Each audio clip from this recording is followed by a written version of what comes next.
வணக்க நண்பர்களே! இன்னைக்கு வீடியோ கொஞ்சம் சுவாரஸ்யமா இருக்கும். அதனால முழுசா பாருங்க. இன்னைக்கு ஒரு 7 மணிய போல எந்திச்சதும் பல்ல விளக்கிட்டு பயிற்சியில இறங்கிட்டேன். அப்படியே இன்னைக்கான குறளுக்கு வந்தோம்னா, "பொருளானம் எல்லாமென்றி ஈயாவது இவரும் மருளானம் மானப் பிறப்பு."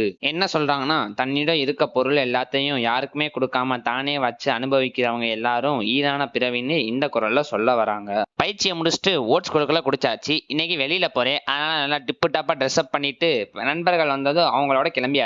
என்ன விஷயம்னா, இந்த நண்பர் பெயர் ஹரிஷ். அவர் பிறந்த நாள் ட்ரீட் இன்னைக்கு வைக்கிறாரு. அதனால எல்லாரும் ஒரு ஸ்பாட்ல ஆஜராகி அங்கிருந்து இன்னொரு ஸ்பாட்டுக்கு வந்துட்டோம். போறப்பயே நல்ல ஒரு கேக் கடையா பார்த்து நல்ல ஃபிளேவரான பட்டர் ஸ்காட்ச் ஒண்ண வாங்கியாச்சு. இந்த ஊர்ல நம்ம இன்னொரு ஃப்ரெண்டோட தோப்பு இருக்கு. அங்கதான் இன்னைக்கு நாள் முழுவதும் அட்டி. இன்னும் சில நண்பர்கள் வர வரைக்கும் எல்லாரும் உட்காந்து ஜாலியா பேசின்னு இருந்தோம். அப்புறம் எல்லாரும் வந்ததும் கேக்க வெட்டி கொண்டாடியாச்சு. கேக்க வெட்டிட்டு இங்கிட்டு பார்த்தா மத்தியான சாப்பாட்டுக்கான வேலையில பயலுக இறங்கிட்டானுங்க.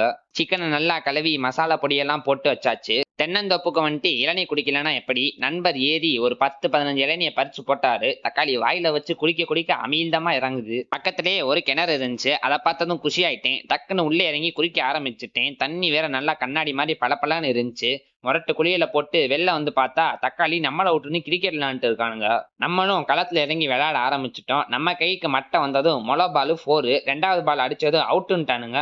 அப்படி இப்படின்னு எல்லார் மண்டையிலையும் சோப்பை போட்டு நாட் அவுட் வாங்கிட்டேன். அப்புறம் விருந்து ரெடி ஆனதும் எல்லாரும் உட்காந்து முரட்டு கட்ட ஆரம்பிச்சிட்டோம். பிரியாணி, சிக்கனு, பரோட்டா 3மே அருமையா இருந்துச்சு. எல்லாரும் வயிறு முட்டை முட்டை நல்லா திருப்தியா சாப்பிட்டோம். எல்லாரும் சாப்பிட்டு கொஞ்ச நேரம் ரெஸ்ட்டை போட்டு அங்கிருந்து எல்லாத்தையும் எடுத்து வச்சுட்டு கிளம்பிட்டோம். அப்படி இப்படின்னு எப்படியோ அங்கிருந்து கிளம்ப 4 மணி ஆயிடுச்சு. வர வழியில ஆரஸ்வதி மரத்தை பார்த்தேன். இது என்னன்னு கேட்டிங்கன்னா, இந்த இலைய போட்டு ஆவி பிடிச்சா ஜம்முன்னு இருக்கும். நம்ம வேற இன்னைக்கு இளநியெல்லாம் குடிச்சு கிணத்துல இறங்கி முரட்டு ஆட்டம் போட்டதுனால கொஞ்சம் நிறையாவே பறிச்சாச்சு. வீட்டுக்கு வந்தது முதல் வேலையா இலை தலையெல்லாம் புடுங்கி போட்டு நல்ல ஒரு 15 நிமிஷம் ஆவி பிடிச்சதுக்கு அப்புறம் தான் பாடி நல்லா ரிலாக்ஸ் ஆயிடுச்சு. நானும் நல்லா பளபளன்னு ஆயிட்டேன். அப்புறம் இரவு சாப்பிட்டு மீன் எண்ணெயை போட்டு மட்டையாயிட்டேன் நண்பர்களே. டாட்டா.